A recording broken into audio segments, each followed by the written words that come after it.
रोज सकाळी झोपेतून उठल्या उठल्या फक्त पहिले 5 मिनिटे स्वतःला द्या.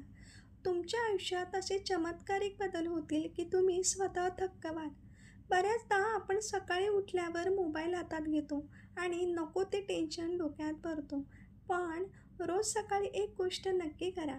सकाळी उठल्यावर शांत बसा, डोळे मिटा आणि मनातून अक्कलकोटच्या राजांचे म्हणजे श्री स्वामी समर्थांचे स्मरण करा.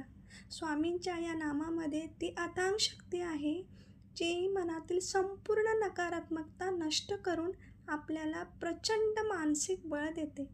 जेव्हा दिवसाची सुरुवात या अलौकिक ऊर्जेशी जोडली जाते, तेव्हा दिवसभरात येणारे वाईट विचार तुमच्यापासून दूर राहतात. म्हणूनच सकाळी उठल्यावर शांत मनाने आणि पूर्ण विश्वासाने म्हणा, श्री स्वामी समर्थ. जय जय स्वामी समर्थ.